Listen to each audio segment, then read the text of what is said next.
You know, there's a line in a Hatebreed song, and I got to tell you, it's probably my single most important line that I live life by. Truth is hard to stomach when you feed yourself lies.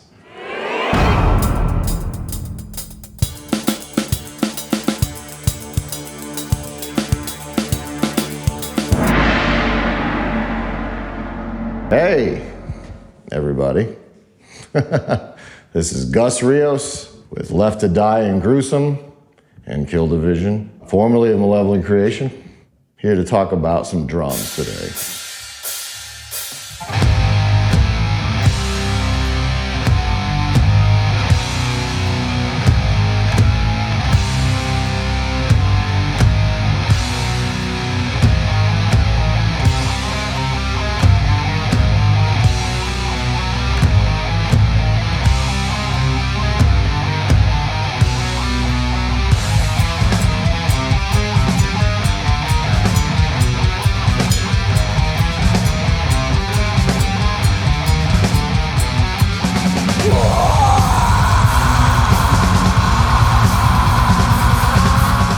So there were a couple of new YouTube comments on my channel this morning, and basically all of them were saying, this is the best drummer in the world. And of course, those comments are related to totally different drummers.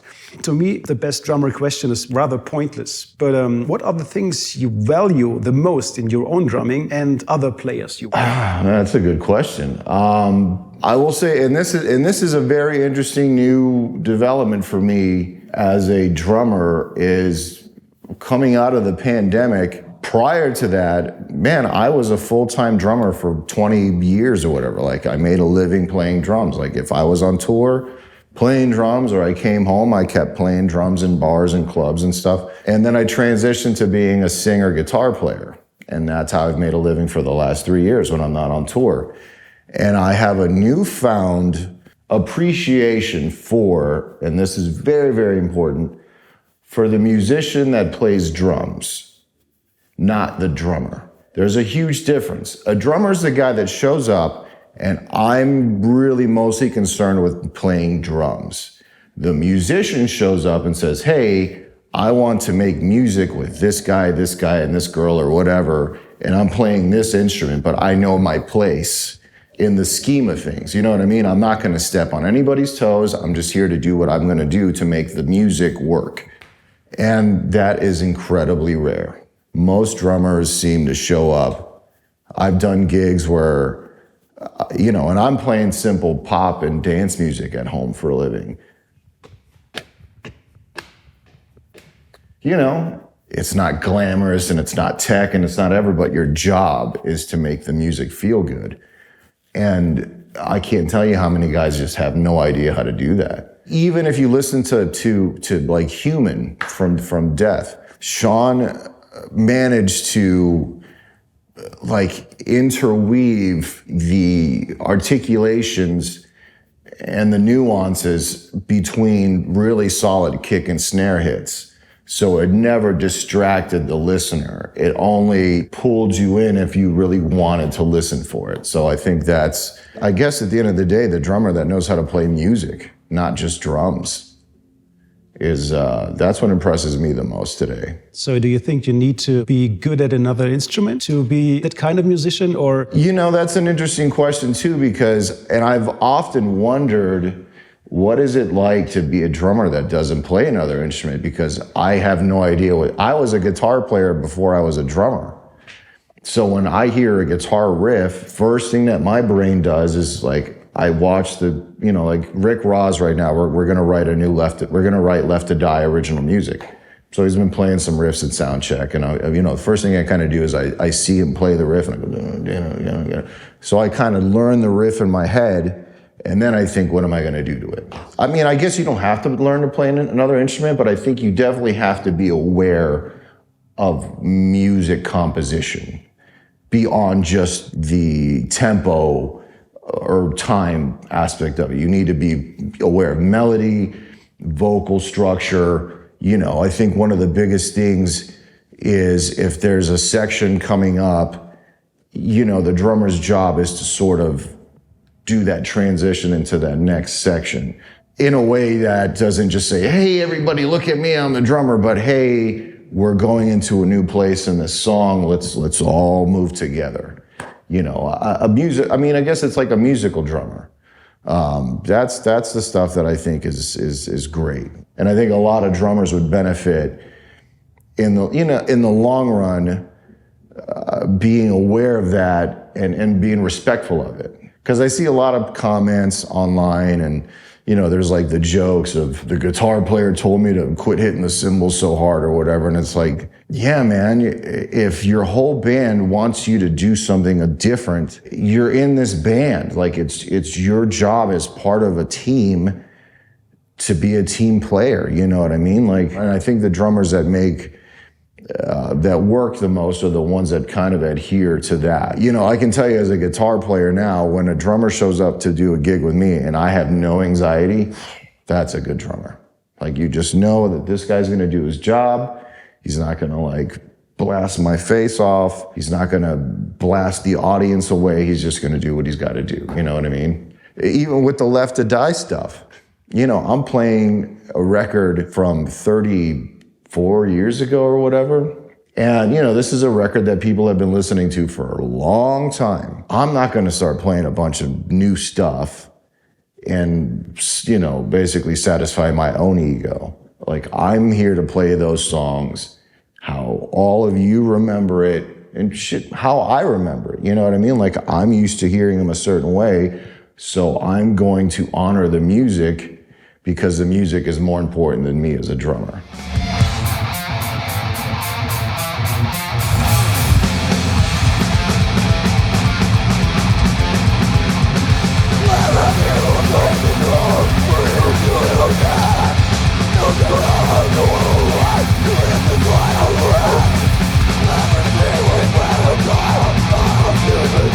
Let's get the first years out of the way. So your first steps in becoming a musician happened when you took the guitar at, I guess it was 9 years old. Yeah. Right?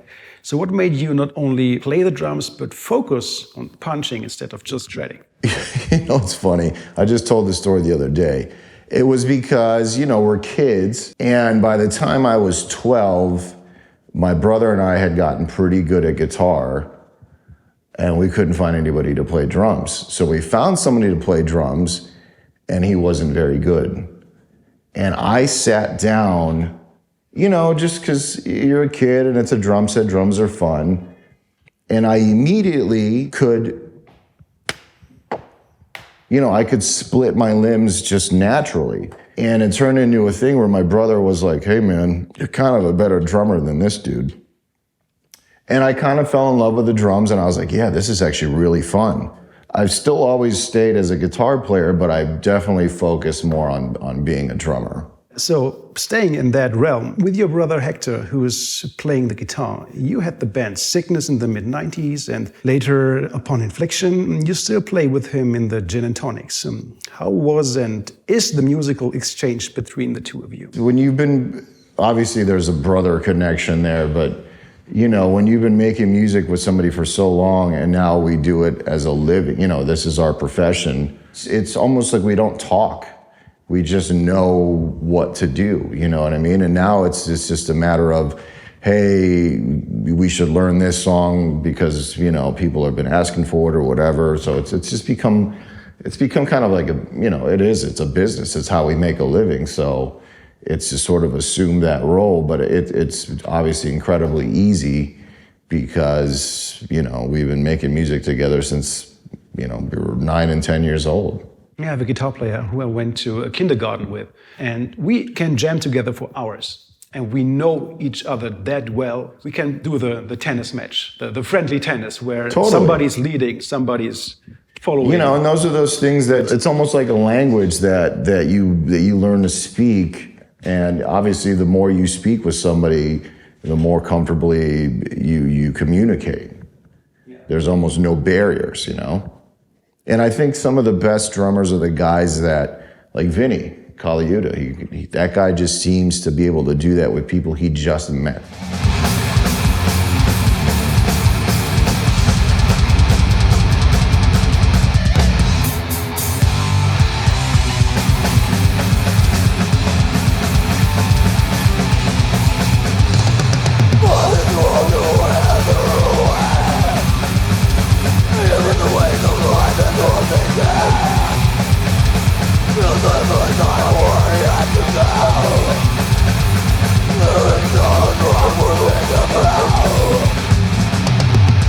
Let's stay for one more question in the formative years. How much were your parents involved? Were they supportive from the get-go, or were there doubts and rather discouragement? Not at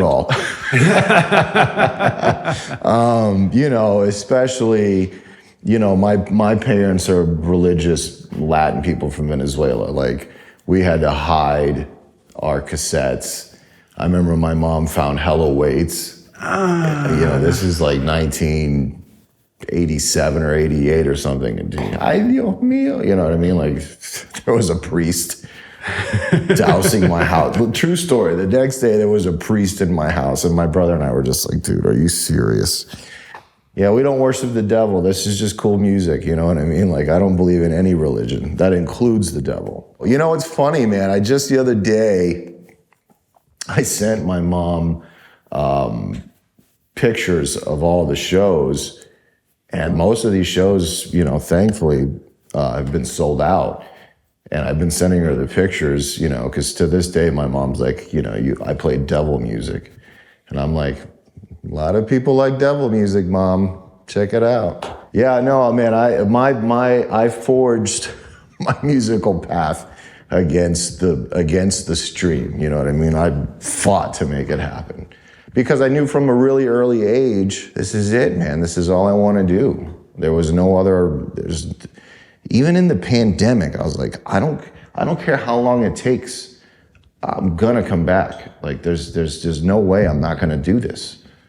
I'd rather fucking put me in the ground. I'm done. Damn, what a nice tape that was. You still have that, Hello Waits? No. Excommunicado. Those ended up in the garbage.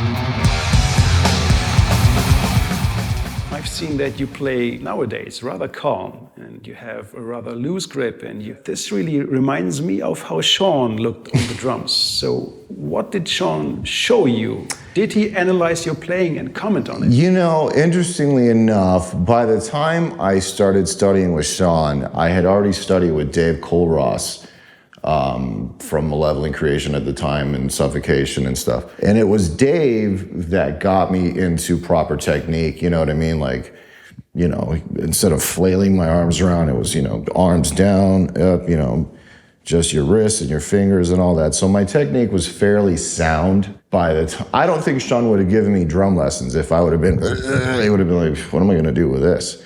But because I had proper technique, by the time I got to Sean, most of our drum lessons were honestly us talking. And I remember I would say to him, hey man, can I just watch you play?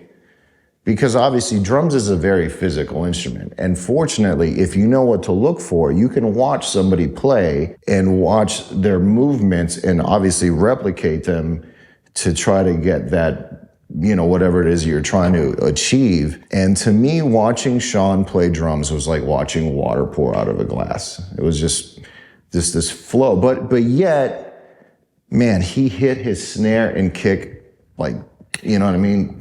Kick and snare were super solid, but all that coloration and subtlety in between the downbeats is where the magic of Sean lived. And I was very, very fortunate to be able to sit behind him on several tours.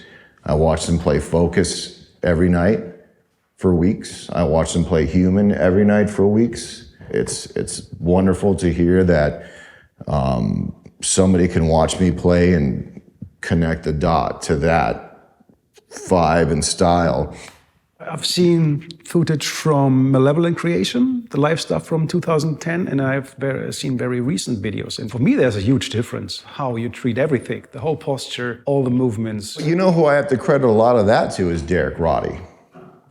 Derek Roddy is, in my opinion, the drum ergonomic oracle. Like Derek can, I remember when I switched and I got 2 rack toms and dropped the 8, and I wanted to bring my ride cymbal over here. Derek was like, no, don't do that. Leave it over here. And I was like, what do you mean? He goes, go ahead and play. You know, go back to your studio, play like this for a little while, and then bring it over here and watch how much more comfortable this is. You know, things about your posture and where things are situated on your drum set, man, Derek has been hugely helpful for me through the years. If Derek sees something in your playing and he thinks it's enough of a thing to mention it to you, listen, because I guarantee you it'll make you a better player. So I'm very fortunate that I've had some amazingly talented friends. You know, I'm a product of all of that, you know what I mean? And then obviously real world application, you know, you learn what works and what doesn't work when you're on tour, playing live, and you just try to put it all together. And I think you have to make conscious efforts though. You can't just like, oh, okay, whatever. Like just last night, I noticed that my left leg sits further back than my right because it's so used to hi-hat playing. And I tried to slide it up to where it was right in line with this one, and it just felt so bad. So I know that when I get home from this tour, that's going to be one of the things I work on, is getting this leg to be further up and match this one. Just because I think it's something that I need to work on. So you have to be aware of it and want to address the situation to progress, obviously.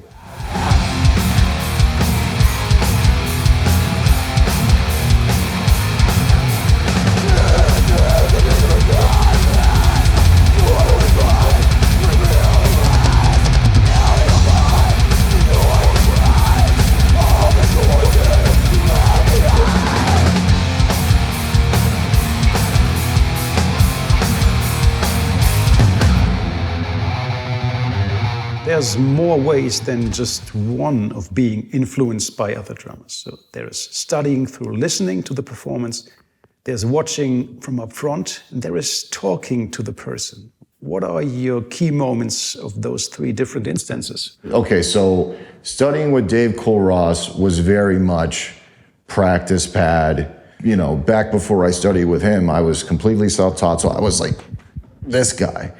He was a guy that was like, dude, just drop your arms down, lift them up here, fold them in, and just use your wrist. I remember he would take a drumstick and put it over my arms here as I'm playing, and if I did any of this, he'd hit me because he wanted me to develop my wrists. So obviously this was a lot of just, you know, physical learning to get the wrists and the fingertips going. Studying with Sean was a lot of, he would play me music and he would say things like, why do you think he did this? What would you do? You know, this is what I would do. And I learned probably more from the conversations than the actual book work with Sean. And then watching the guy play every day was like my own private drum clinic every single day. And again, drums is this very physical instrument. If you know what to look for, you will learn a tremendous amount by watching a really good drummer play. That goes into like breathing. Like the one thing you'll never see a good drummer do is you won't see a good drummer do that because good drummers know. You know, Derek talks about this a lot. If there's a section in a song coming up, for instance, and you know there's a lot of double bass, no, it's just stay calm and stay in the moment. And when the part comes up, you just know you got to get through it. Don't go into it full throttle because you have, like, if it's a long section of it, you know, hey, let me just play my section out, you know, and then you'll come out the other side and then you move on. And and these are things that you just learn from doing. There's a reason why guys that tour end up being really good friends and talking to each other and because there's just a certain level of mutual respect, and you all speak a language that you all understand, because to be a drummer on tour is where you really learn your weaknesses and strengths. I mean, there's nothing that's going to bring it out like playing every single night on a different stage in front of a bunch of people. That's going to expose your weaknesses, and it's going to highlight your strengths. There's something you can learn from everybody, you know what I mean? Like, and that's the cool thing about drummers too, is you can walk up to pretty much any drummer and be like, hey man, what was that thing that you were doing? And most any drummer is going to be like, oh yeah, cool man, that was this little thing I learned, blah, blah, blah. And then you just take that little piece of information and you apply it to yourself and see where it takes you as a player.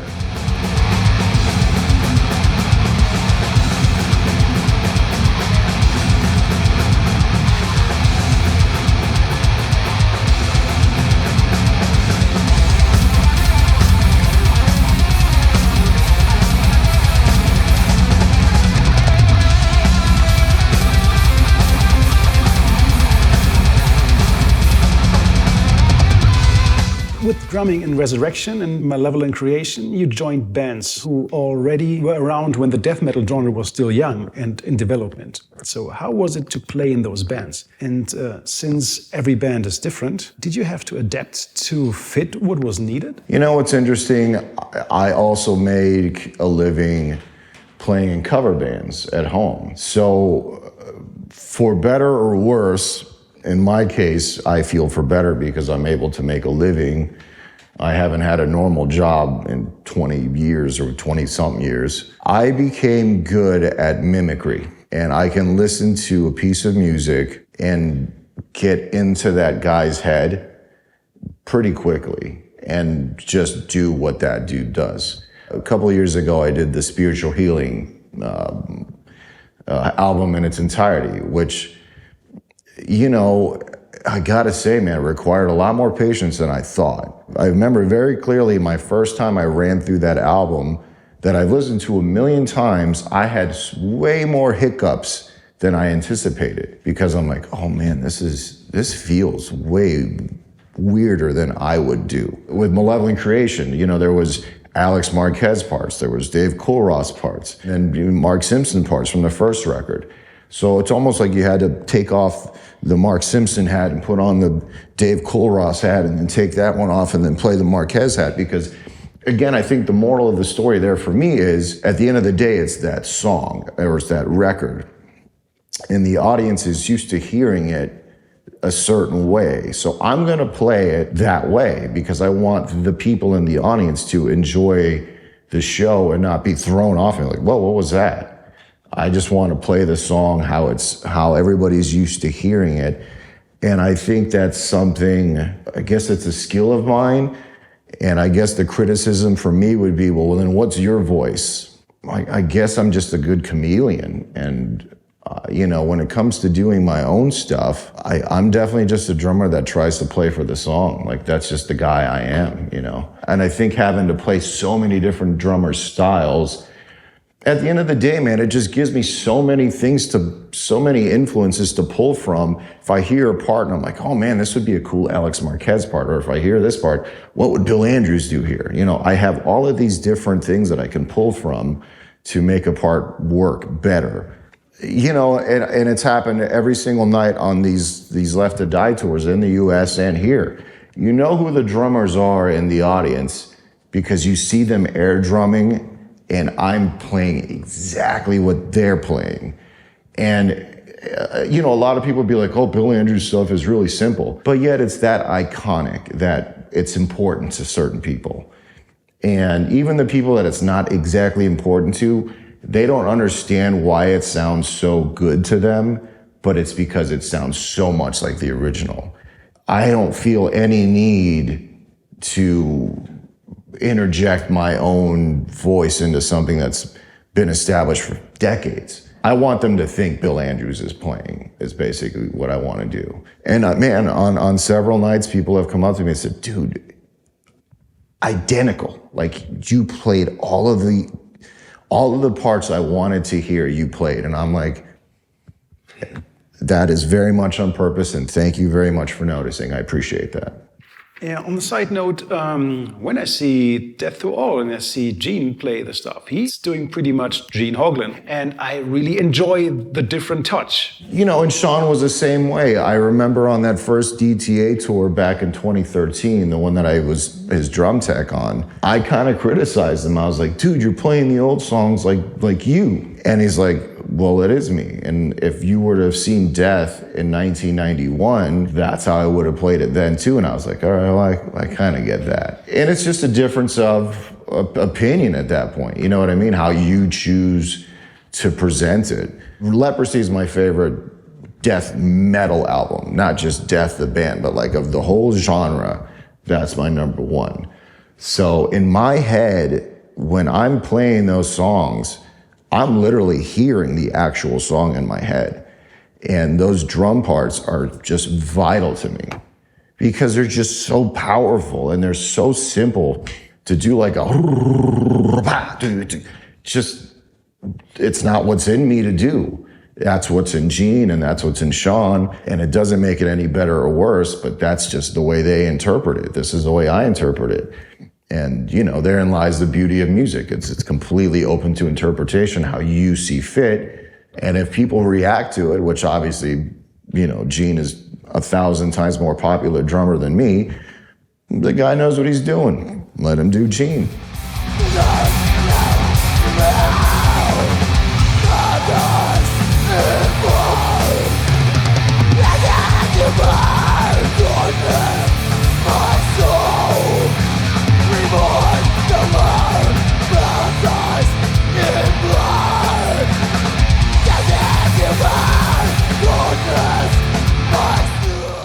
Gruesome and now the tribute band Left to Die are deeply connected to Chuck Schuldiner. So you can say you keep death alive.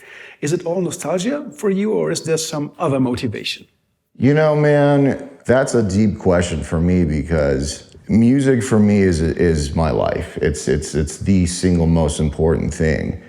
And Death is one of the most, you know, aside from Slayer, Death is the number 2 most important band in my whole life.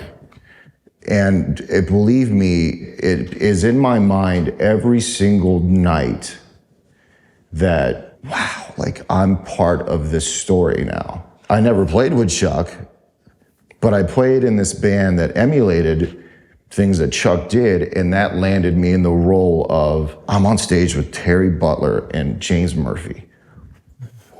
What? And then Rick calls me and says, hey man, I want to do the same thing, but with me and Terry doing Leprosy. And you call me?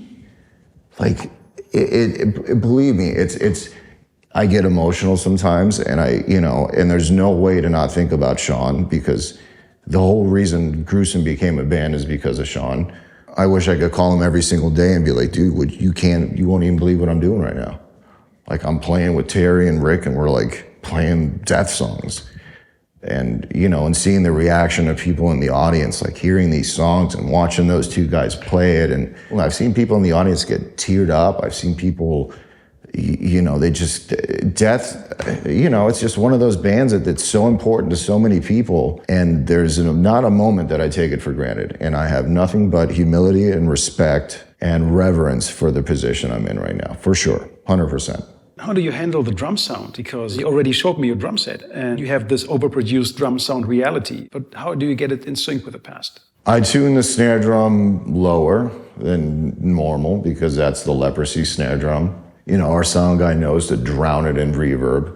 And, playing a certain way with that reverb and that tuning, when I watch the live videos on YouTube, that I'm like, man, that does sound like Leprosy. Like, holy shit. And then doing the Scream Bloody Gore stuff is completely different.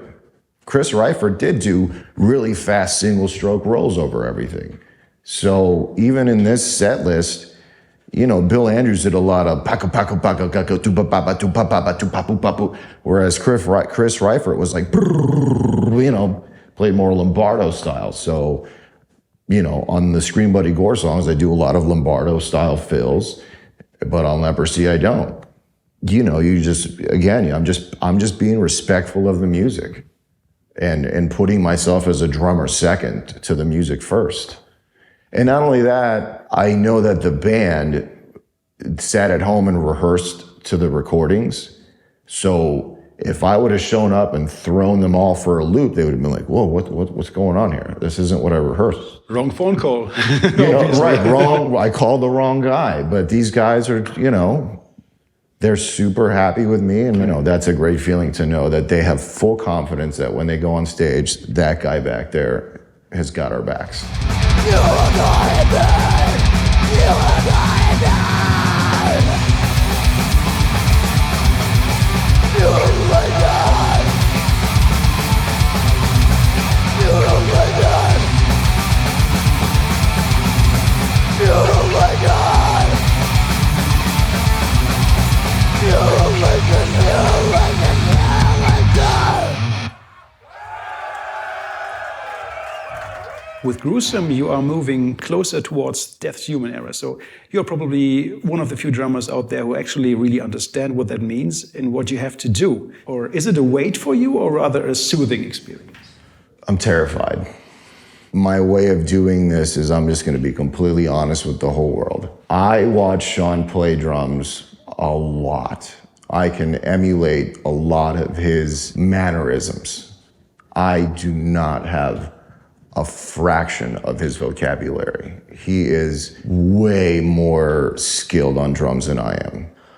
What I'm gonna do, and obviously I've had years to think about this now, because I remember obviously when he passed away, even before the pandemic, I had a conversation with Matt, and I was like, I can't do this.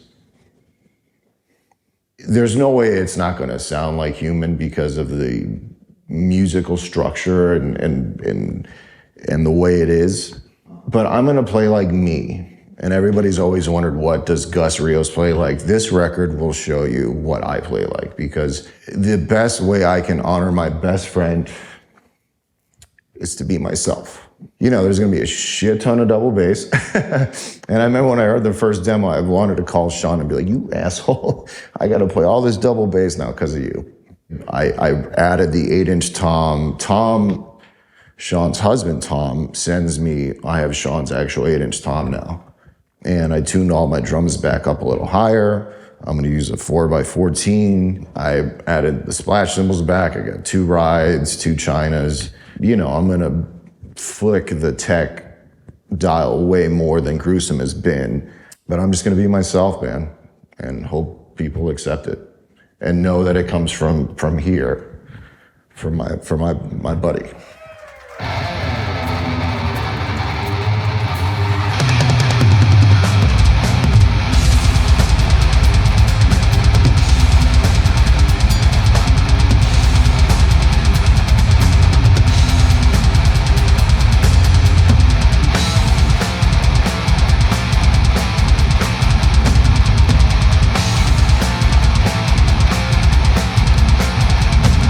I read your open letter you've put out like 2 years ago, something like that. I don't want to go into details or ask you why. Drums usually lift me a little up. It lifts you probably more than you know. And I know, when I feel the worst, I always play the best. So yeah, this is my way.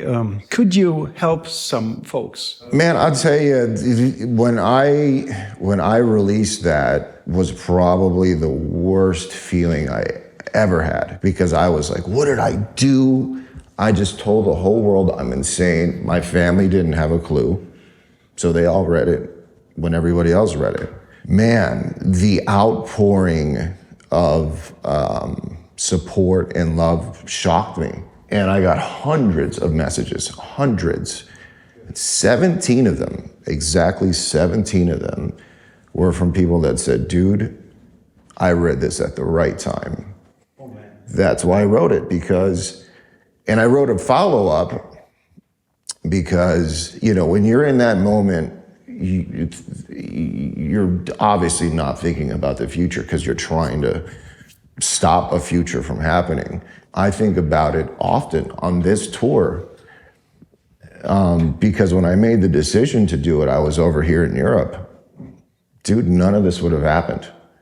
So if there's anything I can say to anybody that's in that position, like, nobody knows more what that mindset feels like than me. Because believe me, I was at the door.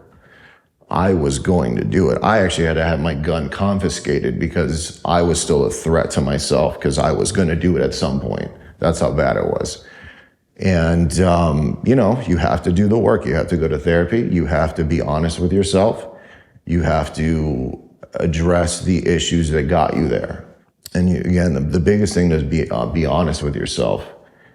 And if you're able to get past it, dude, there's no cure, you know what I mean? Like, I still live with trauma every day, but I have a new level of appreciation and gratitude for life.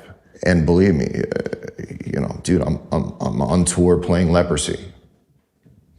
Like, none of this would have happened. None of it would have happened had I've done, a permanent solution to somewhat of a temporary problem. So,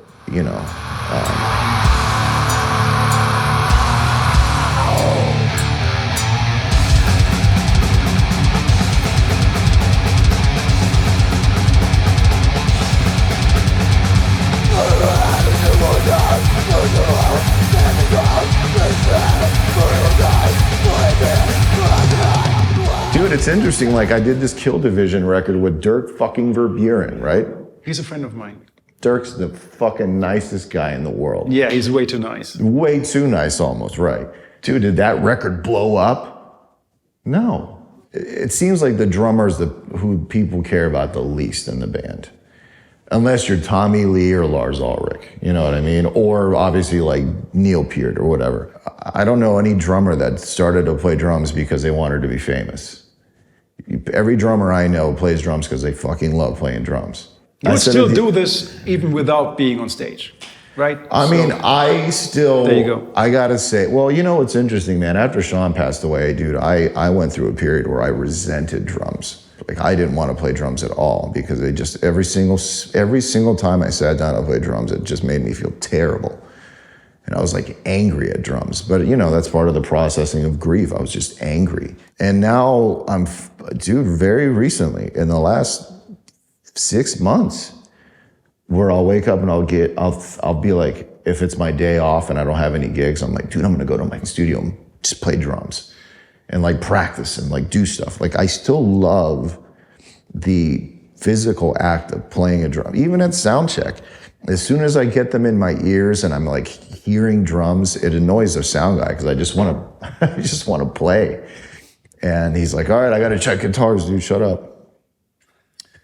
And that's a very recent thing. And that's how I spent the last 3 years as a guitar player, full-time guitar player. And I've grown to love that too, man. I love being up front, and it's like a different exchange with people, and it's a whole other dynamic. But at the same time, it's made me appreciate a good drummer more. Like, I honestly, man, I remember I talked to Jason Bittner, and I was like, dude, I don't know what you're getting paid, but guys like you that, you just show up to the gig and play the shit right and good, you're worth your weight in gold, because I guarantee you they're going to find somebody else. And even if they are a good drummer, they're not going to do the job right, because there's so many drummers that just play drums and they're not musicians that play drums. Like, dude, there's so many of them. And I didn't realize it till I became a guitar player. All the drummer jokes, I get them because, dude, most drummers are just like, dude, shut up. And if you're in a kind of band that's progressive and the drummer's supposed to play a million things, obviously that's a different dynamic. Most music, dude, the drummer's job is to, move the songs rhythmically. And most drummers are just completely like, I don't give a shit. I'm going to bash away and do what I want to do because I'm here to play drums. No, you're here to play music on the drums. Dude, bass players do it all the time too. Dude, the bass line is GCD. What the fuck are you doing up here? And it's a lesson I wouldn't have learned if I wouldn't have become a full-time guitar player singer for the last 3 years. So, dude, being a guitar player singer, I think, has made me a way better drummer, way better musician on the drums. Because I now have a whole other new level of respect for just showing up and doing the job, and knowing that the people in the band are not, have no anxiety. They're just like, hey man, this guy's here to play. I don't even have to think about it.